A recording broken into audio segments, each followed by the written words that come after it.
Hai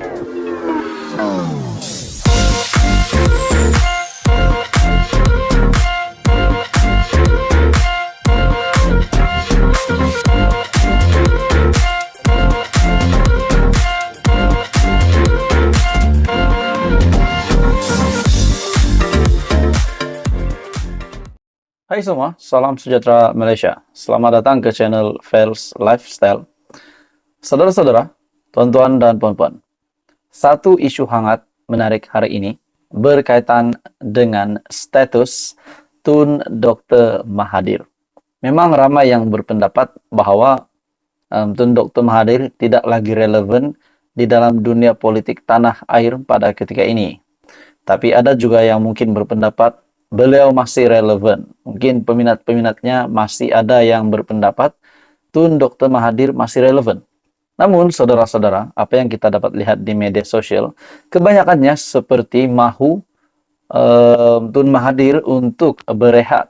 Setelah kalah teruk pada PRU15, uang deposit pun tak dapat dikembalikan. Akhirnya, apa status Tun Mahathir pada ketika ini?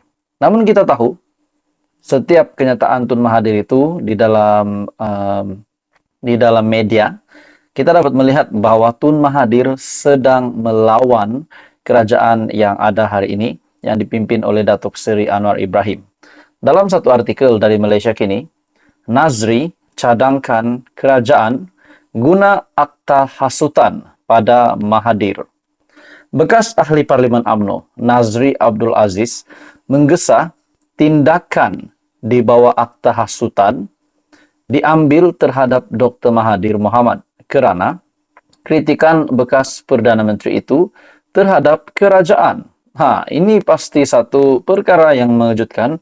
Sekiranya benar Tun Dr. Mahathir yang juga bekas Perdana Menteri akan dikenakan tindakan ini. Kata Nazri, apa yang dilakukan Mahathir sekarang jelas bertujuan untuk mengambil tindakan terhadap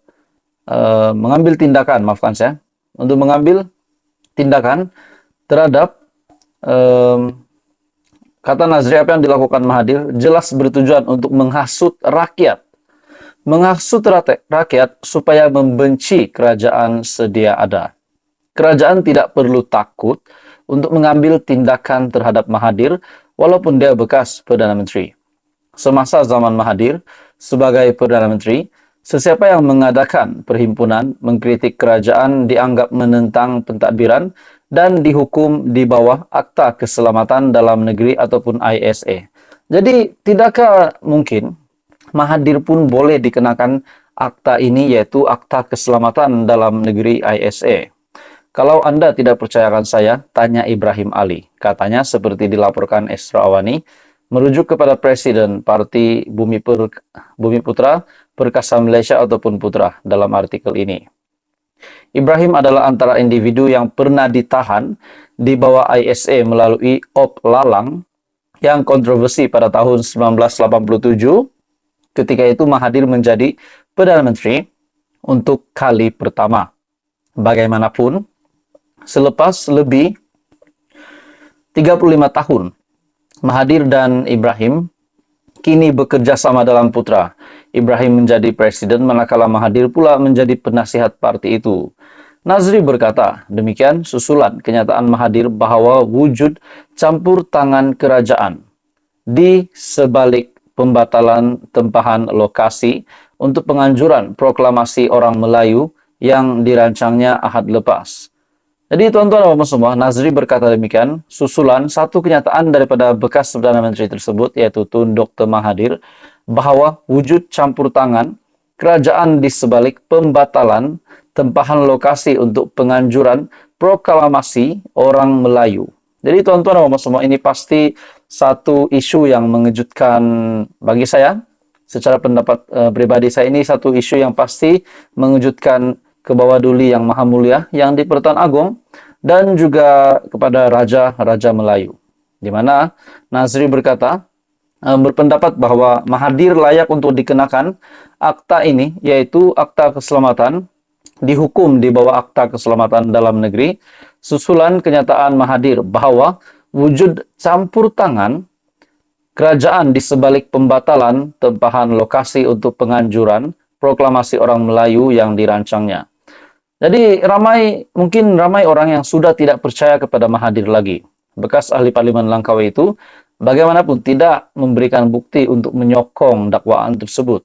Mengulas lanjut, Nazri yang juga kini berkhidmat sebagai duta Malaysia ke Amerika Syarikat berkata, menyekat berlangsungnya perhimpunan bukanlah perkara baru bagi Mahathir kerana dia sendiri berulang kali melakukan perkara itu sepanjang 22 tahun menjadi Perdana Menteri. Jadi tuan-tuan dan bapak semua, ini satu lagi pendedahan yang menggemparkan untuk Tun Dr. Mahathir. Apa komen Anda? Teruskan bersama di dalam channel ini. Jangan lupa tekan butang like, share, dan subscribe. Info padu, info hangat disediakan di dalam channel ini. Halo semua, salam sejahtera Malaysia. Saudara-saudara, tuan-tuan dan bapak semua, satu isu hangat yang mengejutkan berlaku di Malaysia yang disahkan oleh PDRM dan juga Jabatan Agama Islam Negeri Johor. Bagi saya ini satu situasi yang memang sangat serius dan memang perlu diambil tindakan segera. Dalam satu artikel dari biharian.com, Jabatan Agama Islam Negeri Johor dan PDRM Polis Diraja Malaysia, kesan 4 lelaki hina Islam. Saudara-saudara, tuan-tuan dan bapak semua, bagi saya ini satu lagi isu yang memang panas. Jabatan Agama Islam Negeri Johor, Polis Diraja Malaysia, kesan 4 lelaki hina Islam Nabi Muhammad.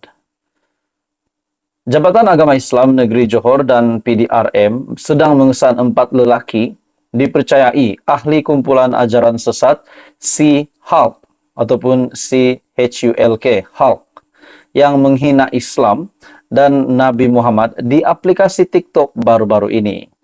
Pengerusi Jawatan Kuasa Hal Ehwal Agama Islam Johor, Muhammad Farid Muhammad Khalid, berkata, Jabatan Agama Islam Negeri Johor sudah menerima laporan berhubung penularan video berkenaan. Bagi saya ini pasti mengejutkan ramai pemimpin-pemimpin di Malaysia, sebab ini perkara yang sudah pasti tidak disukai ramai. Dan mungkin akan mengejutkan juga kepada Presiden PAS disebabkan Presiden PAS adalah parti agama Islam. Maafkan saya, parti PAS adalah parti agama Islam dan yang dipimpin oleh Presiden PAS Tan Sri Abdul Hadi Awang juga pasti akan terima kejutan ini. Dalam artikel ini, Jabatan Agama Islam Negeri Johor membuat laporan polis dan meminta bantuan PDRM bagi mengesan 4 lelaki yang dipercayai berasal dari daerah ini. Beliau juga berkata, Jawatan Kuasa Fatwa Negeri Johor memutuskan fahaman serta ajaran C-Hulk yang diasaskan Suhaini bin Muhammad adalah sesat, menyeleweng dan bertentangan dengan akidah, syariah, serta akhlak Islam sejak Julai 2021.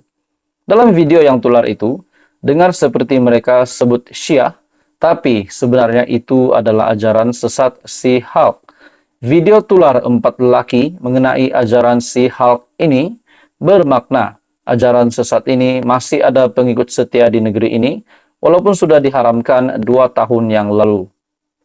Situasi ini amat membimbangkan, apatah lagi video itu dapat ditonton dengan bebas oleh generasi muda.